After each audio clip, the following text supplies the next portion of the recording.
So this is what I feel, that why there is a real need for an FSM, because there are millions and millions of septic tanks that has been built in the last 5 to 6 years, and of course much more than that, which has not been clean. And people have the idea that septic tanks need not be cleaned for next 20 years, 30 years, and they build huge tanks, and they are really not aware of the kind of like a kind of damage that we are trying to make to the environment.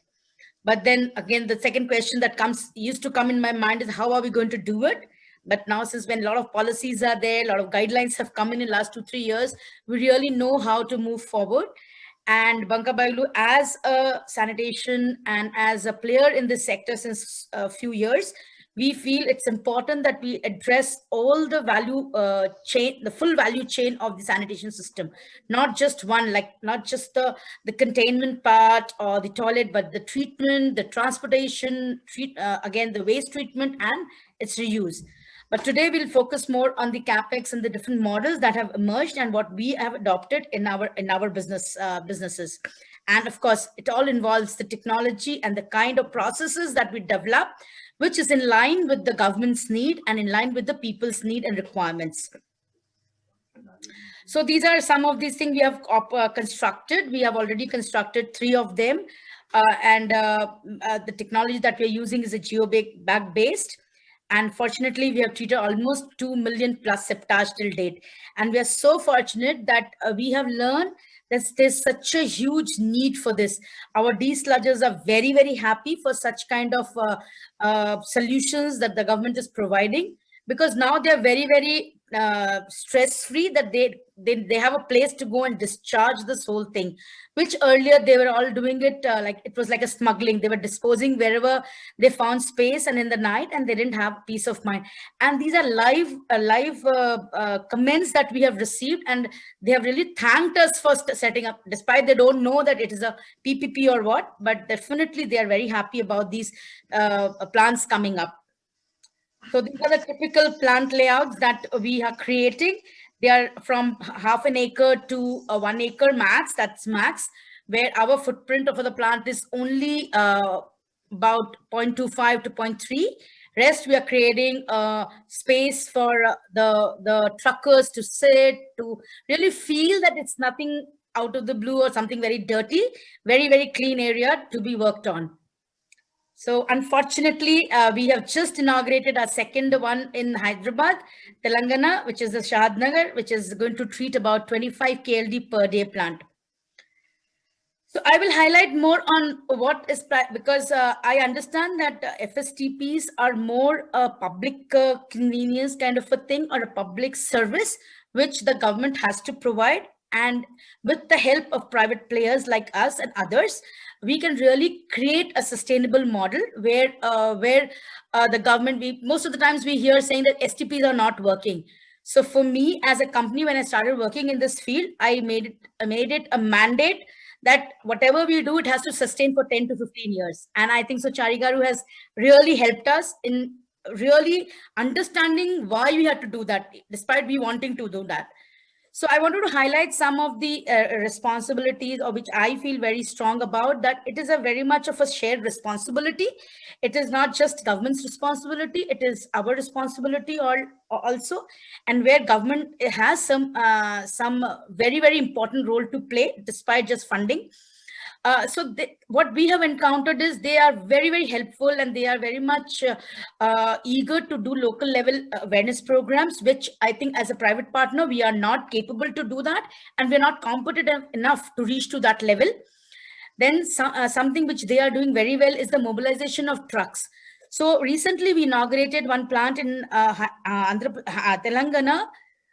Within 2 months, now we are receiving everyday trucks. We were not receiving initially, nobody was, but now we are every day 1 or 2 trucks have started coming in, where we thought will take some more time.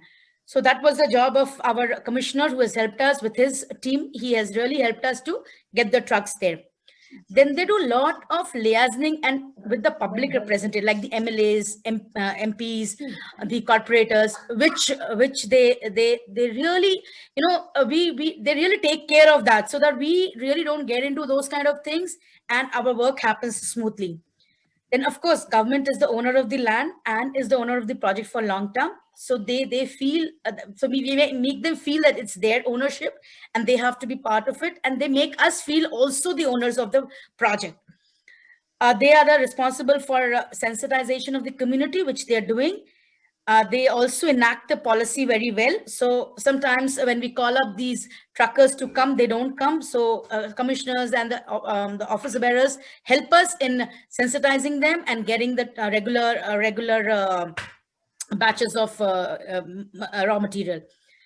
Then they are the regulatory authority. Definitely, we need them. And funding. So they are fund. So in our model, I'll go in further deep down. So they also fund, and rest we are funding.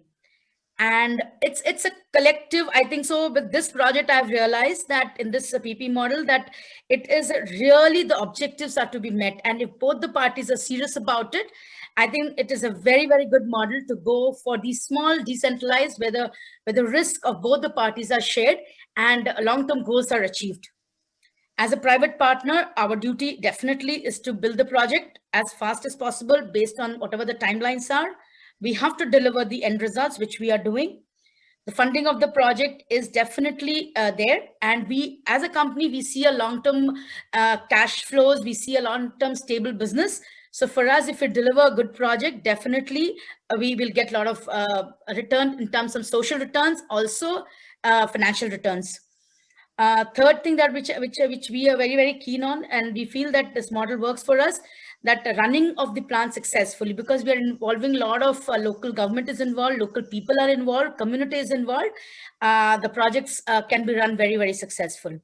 And of course, we are building brand for ourselves and for the community, and we are delivering good quality. So quality also is a very, very important part of this whole thing. We cannot think that it's just a government's project, and so we can just get away with whatever we want to do. So here, brand building is very important. There are some challenges that as a company we have faced, but I think so even government is facing the same thing. Of course, delays in administration sanctions, but I think patience is the key to the whole thing. Political uncertainty sometimes do deter the delays, but ultimately, if you are keen to do the project, it will be happening. And we have seen that in last 2 years. A natural calamity this year delayed our project due to this COVID thing, but I think that didn't stop us or stop the government from not performing their duties.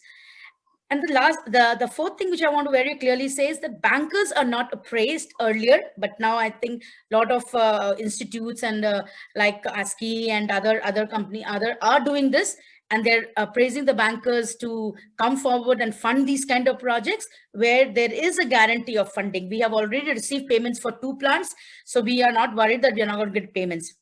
And of course, there's changes, and also the basic issue which we faced was it's a new project, so there was little delays. But I think so now it's going very fast. We are ready to inaugurate 2 more plants in next 1 month. So these are the things which I feel the challenges which we have faced. So I just put up like what we have. We have is that in Telangana, we have got 10 plants order, which is a total of about 165 KLD. And in AP, we have about 11 plants, which is 150 KLD per day. So it's a 10-year period where 6 months is for construction and another 9.5 is a operational time, where the payment will be, of course, I've written the cost sharing basis. So in Telangana, it is 60-40. In AP, Andhra Pradesh, it is 50-50. So after we finish everything, sir has already discussed in details, so I will not go into that. And I have mentioned that how much population we are serving per year. The liters we have calculated per day basis. So we are going to treat almost 550 million liters of waste in next 10 years in these 10 plants. Same way in Andhra Pradesh. OPEX is approximately 20 crores for all inclusive in next 10 years. And CapEx is another, so it's all mix and match of everything. So because of there are many other factors. That's the reason there is a difference in the sizes and other things. So we have this kind of a thing coming up. So what I feel very important is success of PP FSM implementation in India is, the first thing is a very, very simple, is that technology simplicity. The simpler the technology, the easier to run it for next 10 years. Second is and of course, if there is a delay in payments, we'll be able to manage it, because if O&M is very, very heavy. Sometimes the company loses interest. So we in our system we had kept it a little high, but I think we'll be able to sustain it for next 10 years. Cost effectiveness is the second big thing for success. Minimal maintenance and sustainability. So if there's a maintenance is lesser in the plant operation itself, I think so we'll be able to keep it running for next 10 to 15 years. And the third, again, I always mention is the involvement of the local community. That is very, very important, which the local municipal corporations and others help us. And we also take up a lot of active participation in involving them in making this a success.